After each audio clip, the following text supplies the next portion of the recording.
Cananea, finales del siglo XIX. Ciudadanos orientales provenientes de China y Japón llegan a México con la esperanza de una mejor vida, pero su prosperidad en estas tierras no duraría mucho. ¡Fuera! ¡Fuera! ¡Aquí no los queremos! ¡Mongoles! ¡Chineras!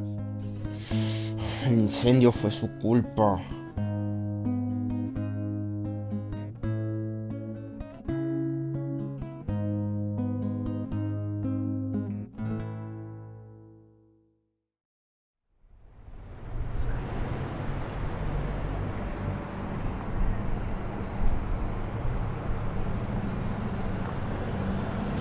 Durante el Porfiriato, México tuvo un desarrollo exponencial en su industrialización, ofreciendo una tierra de oportunidades para la prosperidad de las personas, lo que atrajo a migrantes del continente asiático. Estos se concentraron en el norte de la nación, debido al crecimiento de la minería. Pues sin duda tuvo que ver mucho el boom minero que se dio y que trascendió a nivel mundial a partir de que en 1899 empieza lo que viene siendo la explotación minera ya de forma más sistemática, ya cuando a la llegada de William Green.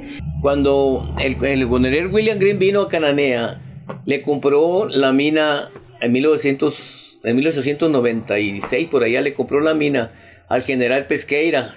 El general Pesqueira se lo había comprado a unos sacerdotes jesuitas que la tenían junto con los indígenas, los indios.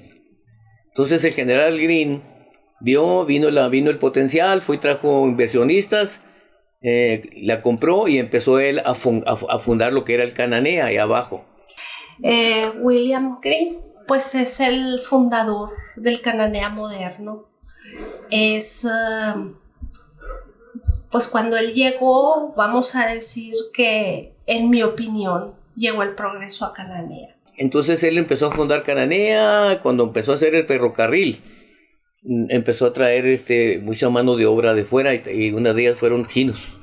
Trajo muchos chinos, que fueron los que eran peones. Los Green tenían bastantes orientales a su servicio, y pues ellos fueron los que trajeron a los orientales aquí, prácticamente.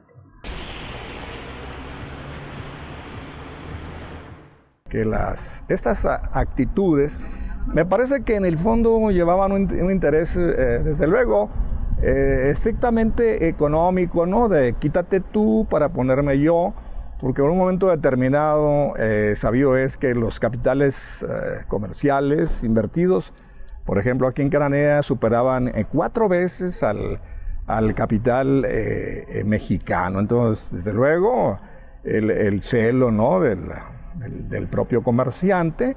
Pero en 1901, que empieza el diario El Intruso, creo que contribuyó mucho a creer y a crear ese odio y esa xenofobia hacia ellos, tanto por un escrito de manera permanente que tenían en su diario, y cuando hacían referencia a ellos como los mongoles. Fue una injusticia, hubo violaciones a las leyes. Por ejemplo, ese artículo 27 que pretendió recluir a los orientales en un gueto. Aquí en Cananea se les asignaron 11 manzanas en el barrio de la Mesa Sur, con la prohibición de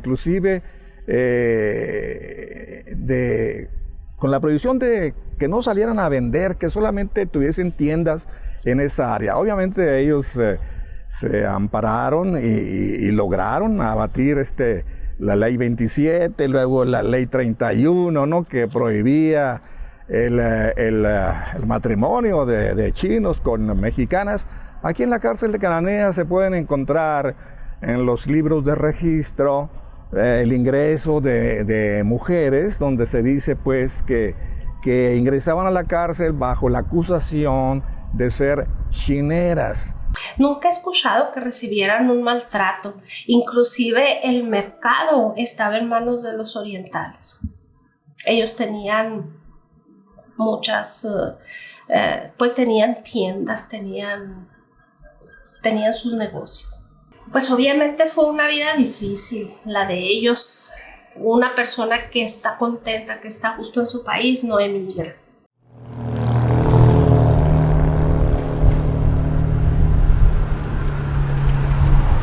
Ellos, para estar en sus servicios, en sus diversiones, en sus juegos o lo que pudiera ser, estaban en la parte de abajo, casi ocultos, como lo podemos ver en el lugar precisamente en que nos encontramos, y como los vestigios de ellos es en las partes bajas.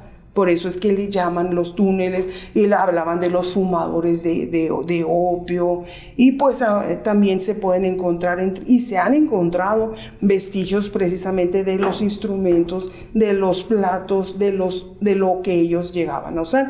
En reciente fecha, ahorita les comentaba el Ojo de Agua de Arballo, encontraron un juego de ajedrez totalmente completo y proveniente de China. Eso fue para el lado del Ojo de Agua del Arballo.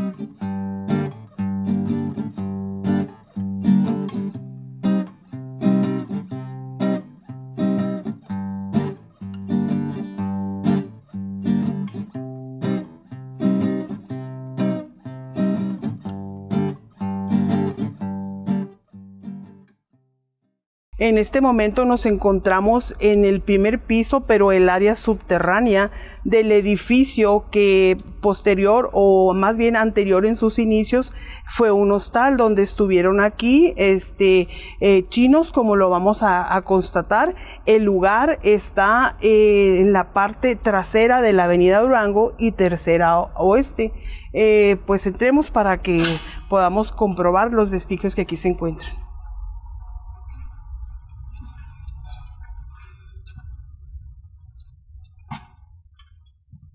Como podemos constatar, pues es un pasado a la historia, que eso es algo que me encanta porque queda la historia comprobada con en este caso edificios, y después podemos ver la escritura que se tenía. Fue un hostal que tiene y tuvo mucha historia.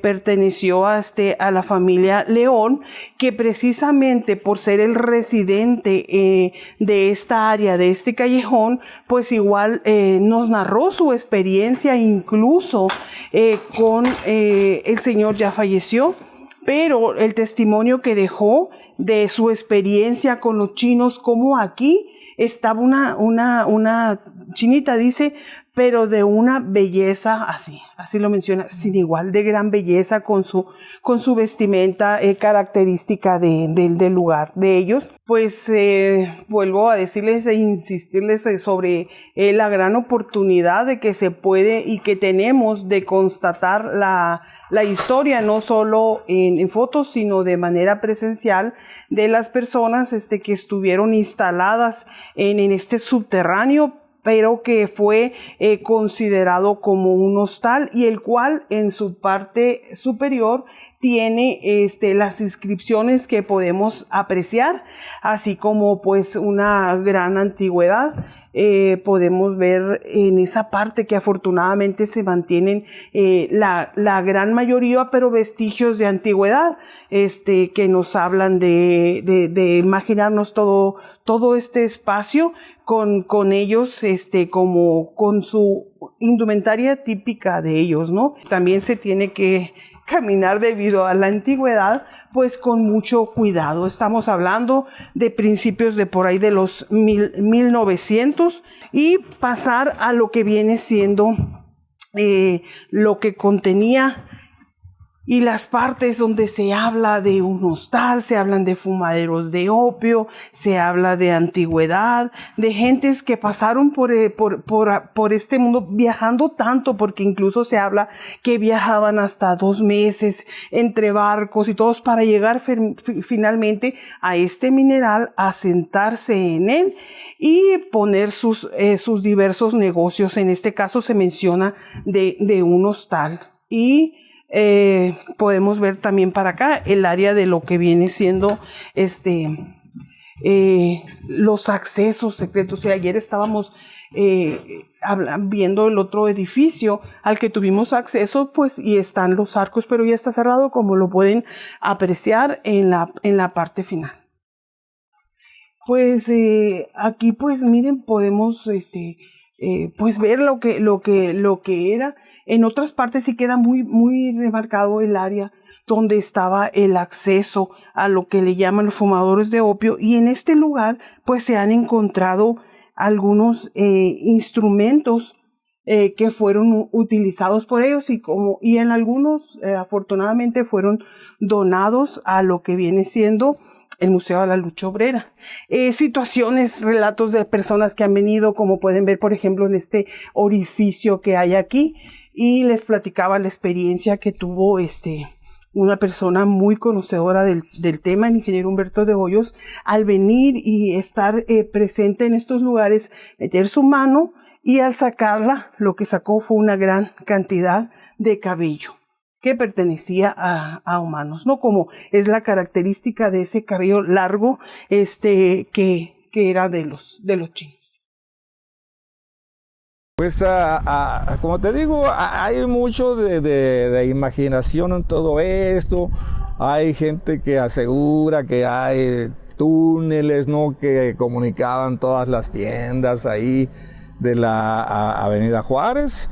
En lo personal, yo no he tenido el privilegio de ingresar a ellos, si es que realmente existen, pero a mi juicio lo que es que como Cananea no es una ciudad plana, pues. Entonces, por lo regular, muchos de los edificios de las casas habitación tienen lo que se llama subterráneos, la parte de abajo, ¿no? En 1925 hubo un incendio donde se quemó todo desde la avenida Tercera Oeste y Juárez, toda esa parte se quemó hasta la Cuarta, y luego el fuego brincó a lo que se conoce como la Cananea Vieja. Se sabe que el fuego inició en un cortocircuito en la parte alta del banco, en un consultorio de un doctor filántropo que hubo aquí, que era el doctor Slavley. Sin embargo, pues los malintencionados dijeron que el fuego se había iniciado en una lavandería de un chino que estaba atrás del banco. Para todo sobre los chinos, ¿no? Pienso que la historia se ha ido perdiendo un poco. Pienso que las personas mayores, por ejemplo, si mi abuelo viviera, tuviera 99 años. Todas las personas de la edad de él sabían perfectamente bien la historia.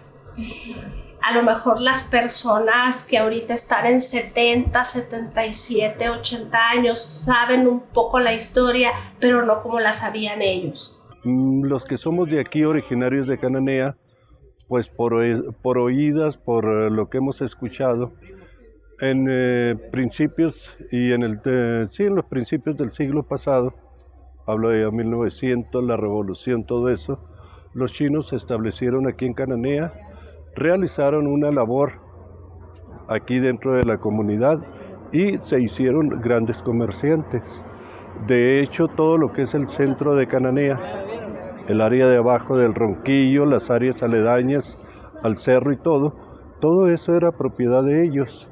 Después, a raíz de las mismas luchas, se dio por parte del gobierno la expulsión de los chinos de aquí del estado de Sonora.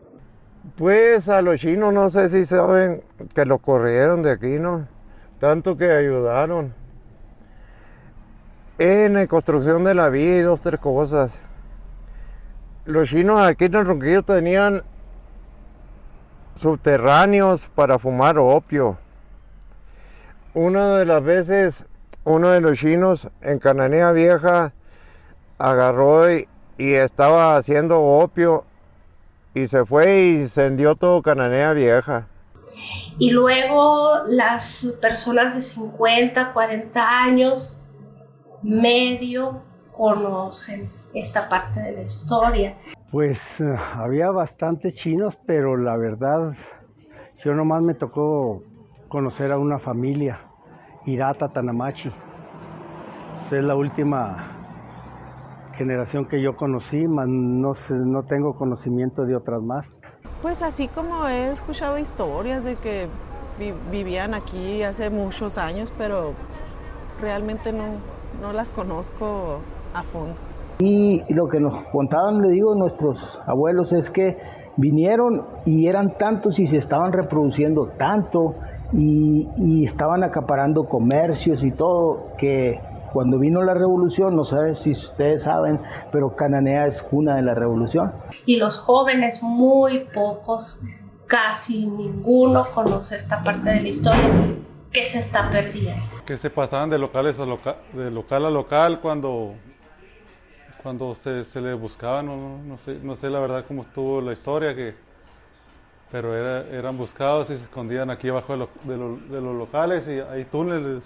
De lo poco que sé y me han contado es que tienen algo que ver con los taquitos de Soto, de aquí de Cananea. La historia de los orientales yo me enteré porque tengo parientes japoneses, inversionistas que llegaron aquí en aquellos años, a Cananea aquí, y a través de investigar, porque dicen que el que no conoce la historia de su pueblo es que no lo quiere, y pues ya lo conozco toda la historia de mi pueblo. Pero en 1942, cuando la Tercera Guerra Mundial, a todos los orientales, a los japoneses, los corrieron del país. Y a los japoneses no, a los japoneses los concentraron en Guadalajara. Todos los que estaban aquí en Cananea se fueron los del país. Ya estando concentrados ellos ahí, duraron mucho tiempo durante la guerra y estudiaron todos, la mayoría estudiaron odontología. Entonces ya casi ninguno de ellos regresó. Y los poquitos que pudieron regresar fueron los japoneses, los chinos ya no regresaron. Los únicos chinos que se quedaron en Cananea son chinos que se quedaron escondidos en sótanos, en casas así que por meses, por tiempo, ¿no? Para que no los corrieran de aquí. Mi familiar, que era de origen chino, era mi bisabuelo por parte de mi abuela materna. Él era un médico cirujano que llegó primero a Sinaloa, luego se desplazó a Babiácora, y ahí fue donde se estableció. Estando en Babiácora, pues contrató a una muchacha y le estuvo preparando para que le ayudara con los pacientes, la entrenó como enfermera. Que tiempo después resultó que esa enfermera fue mi bisabuela. Entonces estuvo pues un tiempo relativamente bien, pero luego cuando empezó la guerra contra los chinos, pues estuvo bastante duro el movimiento, ¿no? A tal punto que, por ejemplo, ellos, aquí en Sonora estaba prohibido casarse, o sea, no te podías casar con un chino. Entonces se tuvieron que regresar a Sinaloa y se casaron y luego otra vez ahí van de regreso a Babiácora. Pero luego cuando empezó la guerra contra los chinos, pues estuvo bastante duro el movimiento, ¿no? A tal punto que, por ejemplo, ellos, aquí en Sonora estaba prohibido casarse, o sea, no te podías casar con un chino. Entonces se tuvieron que regresar a Sinaloa y se casaron y luego otra vez ahí van de regreso a Babiácora.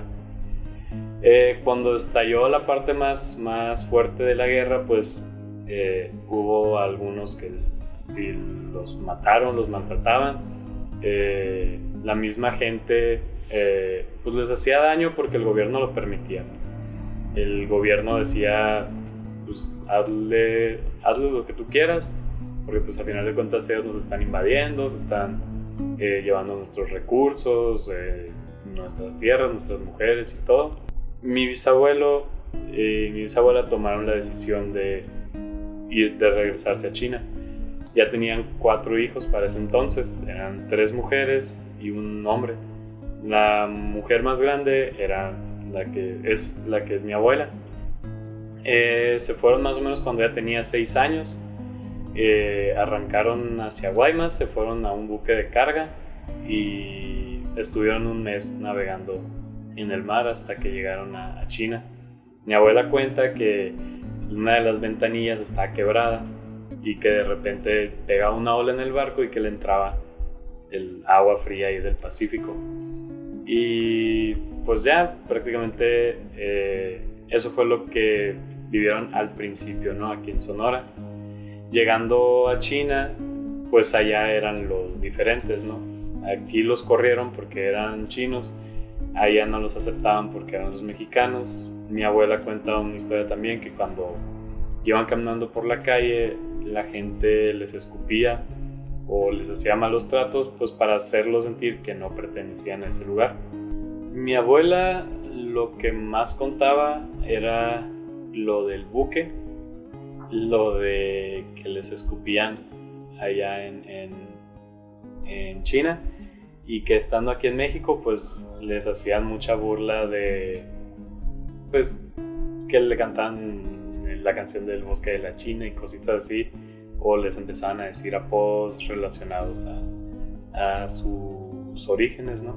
Entonces eso es lo que más la dejó marcada, pues le tocó una vida difícil, y más porque ya eran así como que pues los habían regresado, pues no se sentían ni de aquí ni de allá. Ese es un punto que yo he discutido mucho con los historiadores de Cananea. Tengo algunos libros, que han hecho los historiadores de Cananea, y yo he ido a hablar con ellos y le digo, ¿por qué en su historia, la historia de Cananea, por qué han dejado a los orientales de fuera? Porque en la historia de Cananea no se nombra mucho a los minos, a los chinos. No se nombra mucho de eso, le digo yo, porque la verdad, fue relevante la estancia de ellos aquí en Cananea, en el crecimiento de Cananea, y sin embargo no los toma en cuenta. Y uno de los historiadores fue el que me dijo la realidad. Me dijo, mira, te voy a hacer franco, no se nombra nada porque se les robó todo, se les quitó propiedades, se las robaban, pues, y ellos tuvieron que estar yendo. Entonces, pues, contar en la historia algo así, pues es vergonzoso, ¿no? Porque dejamos de platicar, porque dejamos de reunirnos en familia, porque dejamos de contarnos nuestras historias familiares. De hecho, toda la historia de una ciudad, de un país, empieza con la historia familiar. Nos vamos involucrando y somos partícipes de todas las cosas que suceden en los lugares. Entonces dejamos de contar eso. Pues en algunos sectores desde luego que existen prejuicios, ¿no? de considerar inferiores, ¿no? a algunas gentes, ¿no? por ser de determinada raza, sí, en algunos sectores de la población, aunque mayoritariamente no tienen la mayor significación. Un servidor de ustedes como profesor puedo apreciar en los grupos niños de diferentes condiciones raciales y se llevan muy bien, le dicen chino y todo, pero no hay burla ni nada, ¿no? Yo me manifiesto totalmente en contra de la discriminación en cualquiera de sus formas, y para eso precisamente también me he preparado. He tomado algunos cursos que me invitan a conocer, a entender y sobre todo a no discriminar. Y cuando desde hace ya varios años vi cómo fueron tratados ellos, se me hace de una manera completamente injusta y la cual no debería de haber pasado en ninguna manera. Luego de eso, nosotros mismos nos tocó convivir y tener compañeros descendientes de los chinos, y nosotros la verdad los veíamos como compañeros. quizás no te lo pueda generalizar. Lo que sí te tengo que destacar en ellos es su gran inteligencia. Siento que pues es muchísimo menos a como era por allá en los años 30, ¿no? O sea, ya no hay leyes que permitan que agredas a alguien de diferente raza y todo eso. Pero igual la gente aquí en Hermosillo todavía sigue siendo muy racista contra todo, o sea, contra que los guachos, que los prietos, que los negros, que los de aquí, que los de allá. Entonces, lo malo es que como ya está muy normalizado, la gente lo ve como tema de conversación, como de cura, pues. Pero, pues no, o sea, es parte de que la gente que ya está consciente que ese tipo de cosas ya no deben de pasar, pues es estar callando a esa gente, porque al final de cuentas, si no callas, pues lo sigues promoviendo, ¿no? No directamente, pero permites que ese tipo de actos sigan pasando, y sí, siguen pasando en 2023. Todavía hay muchos comentarios racistas. Pero pienso que lo que se hizo con ellos, con los orientales, pienso que Sonora tendría que pedirles perdón de rodillas, ¿no?